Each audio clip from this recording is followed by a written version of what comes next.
add to the stream. There you go. We're adding to the stream, and here we are. Hey, Dr. Stegink, how are you today? I'm doing very well, thank you. How are you? Thank you for being here. Great in this live that we have today. We've had a few challenges just getting here, but here we are. So thank you. We have a very important topic today. On Fridays, we usually develop a little bit of the topic that we had in our podcast. And earlier this week, we had you on our podcast, Design Your Physician Life, which is done in support of our Maxillary Mastermind, which is a program for personal and professional development for physicians who want to regain and retake control of their life, design their physician lives to be in control. And we help them through that. And then through this podcast, we expand a lot of those topics that we teach in our mastermind. And you were talking to us earlier this week in our podcast about how, in your case, you really retook your life, your time, taking over that charting, which we dread so much.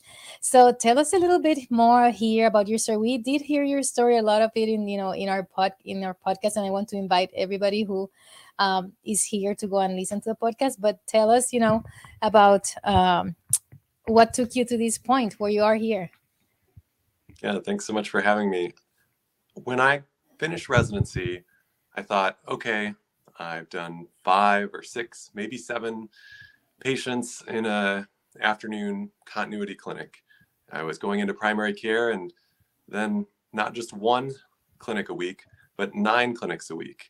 And I ramped up very quickly, and I had to do a lot of free texting of my notes, just typing all the things in there. I might have had a template that I put in, but it was challenging.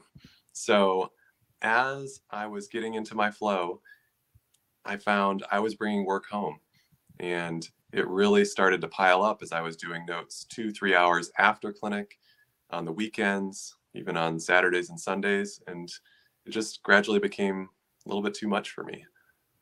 Tell us about your days this last week. Why do you think your days are easier? What happened this week that was different from before? So when I look at this last week, I had a similar number of patients, a similar number of patients that I needed to use an interpreter for, and it was a pretty normal week. But we had some downtime where the last half of Wednesday afternoon, we had to go back to paper charts. And so I had caught up with all my notes prior to that. So I just took the paper and took care of it. And then when it came back up, I just scanned those notes in and kept going. So it was both the tools and the mindset to both stay up to date and to be able to say, all right, something new came up. How do we roll with it? So your life has changed a lot. Before, we've seen in your social media, before you used to spend nights, time without the family, as you said, during the weekends doing charting. Let's talk about, before we get to some specific tips on charting, let's talk about other things that we do as physicians. Once we realize we have to really take care of ourselves, some tools that we developed for that, to take care of our time. Which things are you doing besides the charting? So besides just the charting, there's also the lab results, the messages, the refill requests. And I think the big things for me was, number 1, batching, so that I do some at one time, and maybe I spend the first 15 minutes, come in a little bit early, or the first patient isn't all ready for me to see just yet. And I try and knock out a bunch of those all at once, so I can stay in that same frame of mind and be able to work on that. But more than that is realizing which things need to be prioritized for now and which things could be in the next day or two, both for me and what I delegate to my staff. That's great. So you're doing, we call it time boxing, right? And that time boxing, you're putting, this time, and during that period of time, nothing else happens. So you're not multitasking. You're really staying on task. so that then you can advance and nobody interrupts you during that period of time. That's super important. Mhm. The other thing that, before even that, is the priorities, right? How did you get here? Why do you want to do these things? And then you prioritize that. In terms of habits, inside and outside of work, have you done anything else that, we can think about that? Because now you have the time to go over these, then you say, you know what? Now I have the time to do this thing, and a day is not gonna go by without me doing X thing to take care of myself. Do you Mhm. have any of those? So I think for me, the biggest thing is trying to say what is important to me. And so for me, that may be a daily time of meditation or scripture reading in the morning. And sometimes with kids, it may get moved, but just saying these are intentions, big things that I want to put on my schedule. And then looking ahead to say, what else do I want to get done this week? Is it recording a podcast episode? Is it being a guest like this week? And then putting those things and fitting some of the other things that are further down on my priority list. Still want to get them done, but they fit in around the other things. So that's so important, and then you're not letting things really getting on your way of your happiness, of taking care of yourself, because as they say, we have to put our mask on before we take care of others. So intention is very important, because we have to make it part of our routine. We have to make it part of the day. So that's where habits develop, habits for success, habits for taking care of us, of ourselves. In our case, I have to tell you that, in my case, once the day starts and I give it to somebody else, then it's, for a lot of it, it's going to be a lot of somebody else's schedule, right? With the kids, the family, when you get at work, things that come up, and things like that. So I try personally to do two things: maybe meditate really before going to bed in that private time. And the other one is doing my little exercise routine in the morning before I just hand over that day to the rest of the world. And within work, you have your own, like strategies. And right now, with our new clinic, we have to establish systems so that we are making it easier for us. So the things about touching things once, we're working on that. So when things come through, then, it's just that process, and then it gets done. The other thing that we don't think about is like, oh my goodness, I have to sit down and do those templates, right? But the thing is that if you do your templates, the hours that you spend in your template is going to be way less than the hours you're going to be spending charting at home at night and during the weekends. And then just, people need those charts very quickly, so that you can, get the charges done, the prior authorizations done, whatever it is that you need to do with those charts. So give us now a few tips that you can give us about charting, maybe for the listeners today. So I think the first one would be absolutely to focus on your templates. But I think when you think about your templates, it's not only that you have them, but as you go through and say, I want one, in my case, for some of the different ages, when I have their well checks coming on an annual basis, I really want to think about what are the areas that either maybe I could kind of make them more modular. So it's kind of like you have the building blocks and you put the same building block. Maybe it's my review of the past medical, surgical histories and put that in, but then I could update it once and then it would update in all of my templates.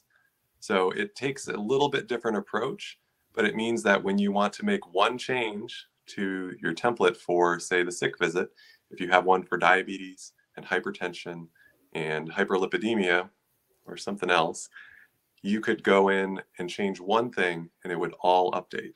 So I think thinking strategically about how you set up your templates, it seems like it's an extra time that you don't have, but like you said, if you sit down and really, even if you just start with a template and say, I'm going to try this and see how it goes for a couple weeks, and then you make adjustments. So it's that intention and then action. Has How has this affected your office flow, for not for you, but for the entire office staff? Have you seen any difference on how it has affected them? So, like you said, with the referrals and prior authorizations, I run into it more in referrals, because our specialists are external to our system, they're able to get the notes out faster. It's able to go directly to them so that the patients can get their appointments scheduled and get their additional needs that I'm referring out for um, taken care of. Additionally, I've seen some of my colleagues sharing templates, taking some of mine, taking some of one of my other colleagues or another clinic, and we can all learn from each other as we take those steps forward and engage with the tools. Yeah, it's like doing a mastermind of templates, right?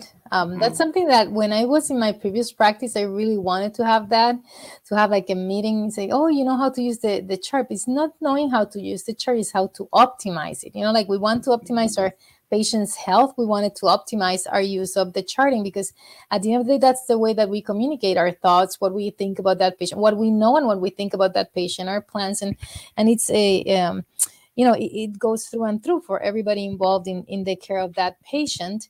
And we know that there's ways to do things better, and maybe I have a shortcut that that person doesn't know, Mm-hmm. and then they have one that I don't know, and then we make it just better every time, for the communication within the office and for us, Mm-hmm. spending less time and making things more efficient given the evolution of the medicine, right? The medical field in this way where we have to we right now we have to.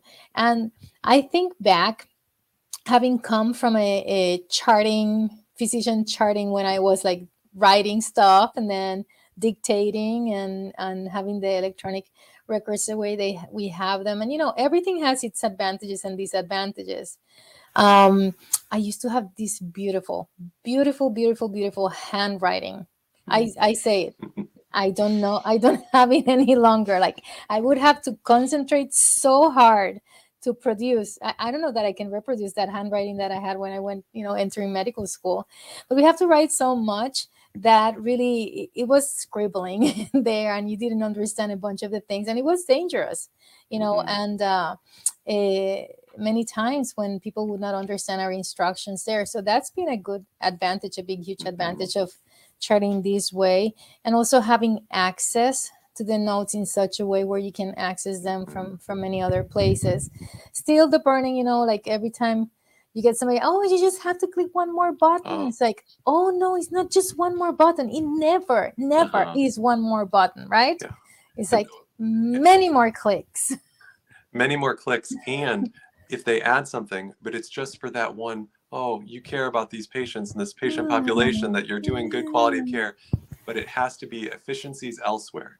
If the system knows that the patient has already had, say, their hemoglobin A1C checked, it should be able to meet that measure without you going to check another box. And so I really try and advocate for some of these things. And some of it's that they might be there, we just don't know about them. So as you ask colleagues, as you ask maybe the EMR representative or someone from your informatics team, if they have one in your system, it's all, but it takes a focus on how can we streamline this, not just for billing, but also for physician and other providers getting things done in a streamlined way. I think I'm going to introduce the closet concept into charting, because Mm, when you have a closet, that's mature, you have a closet that mature, you have tons of things and you have a lot of things that you don't use, but you keep buying things, right? And you don't get rid of the ones that you don't use any longer, mm, or make it more efficient for that closet. So whenever they introduce a little one more click to us, they should get rid right now of another little click. This is how to do that. Now, the same way that we should be buying uh, the same thing when you purchase things as a closet that's mature, let's call it like that. You've had your tons of clothes that you accumulated, or shoes, or whatever, purses, whatever it is. When you're purchasing things, you should like do a little bit of a purge. So we should do the same thing. Whenever these people are thinking about a new little click, I think they should, go ahead. Okay, which click are you going to get rid of so that we can do that little click within the period of time we have if we mhm. want me to see patients, or how can we make the system more efficient? And you're working a lot in with the efficiencies. So tell us about the how many hours do you think you have acquired a day or a week with these systems of yours? Oh, acquired back. Hmm. I'd say probably. Suddenly, I cannot hear you, Hmm. and I don't know why. It's still. Can you hear me now? Let's see. Is it me? I don't know. I can still hear Let's see you. if we have somebody who can tell us. The person who's there watching this stream, can you hear him? Is it me or is it him? Where he's coming? We're trying to figure out how many hours he's gained. Let's see. They are Can you not hear me telling now? us. Anyways, I can hear well, you. can you hear me? I can hear you. So you can hear me, and I haven't moved, and you haven't moved. Maybe Nope. it's me here. Let's see. Can you try that again? I can still hear you. Yeah, no, I cannot Hmm. hear it. I could leave and come back. And I can hear this thing. Well, it's going to be a mystery, and you guys have to find out if you subscribe to Dr. Stegink's upcoming. Let's see, there's a private chat here. Somebody's telling me something. Let's see what they say. I cannot even see it here. Let's see. So you can leave and come back. Let's try that. So go and try coming in and out, and then we're going to try that. So, guys, we're talking about efficiencies today, things that you do on purpose to help yourself. And Dr. Rajan Stejink has done it through the charting process, where he has gained hours. And we want to obtain, be intentional about our tools to pursue wellness. And pursuing wellness so that we can take care of ourselves, be happy, design our physician's life, and then be useful to help others. Okay, are you back here? I'm back. He's back. He's back. And it might be me that I cannot hear him right now. So what we're gonna do is that we're just gonna say how people can find you. Let me get to your website here. We had it written here, and it's, you guys, he also has a podcast. It's the Med Edwell podcast, and you can find him through there. And he has a, so the mededwell.com, he teaches physicians efficiencies on charting, and he has a course coming up. So I recommend that if you're interested in regaining some hours of your day, like Dr. Staging has done for himself, where he's able to, now he has a little baby, so now he's able to take care of more of that baby, share duties with his wife, right? You're sharing duties with Absolutely. your wife. And as a pediatrician he's been able to see and give more quality care to his patients, and quality care throughout the whole clinic. I recommend that you visit his website, mededwell, medadwell.com, and then you can see his podcast, and he'll tell you everything that you have to do to increase the efficiencies. So I hope that you tell us a little bit more about, what intentional things you do in your day. You think about this during this weekend. I want to thank veterans for their service. We do have friends and family who are veterans, Yes. and as I was saying this morning, how does a veteran look like, right? And it's like anybody, they're us. There are families, there are friends, and how do they feel? Well, they feel different, and I would never be able to say that I can feel like a veteran does. Only I know their stories, and I know like their stories of hope, and I have not learned their stories of pain, and we want to celebrate them. Today I celebrated one of my friends. We have a few friends, and also my uncle who passed away recently. He was also in World War II. So I want to thank them. And everybody, you have a great weekend. And please be intentional about taking care of yourself. Be intentional about developing tools to improve your life for wellness. Have a great weekend. Thank you.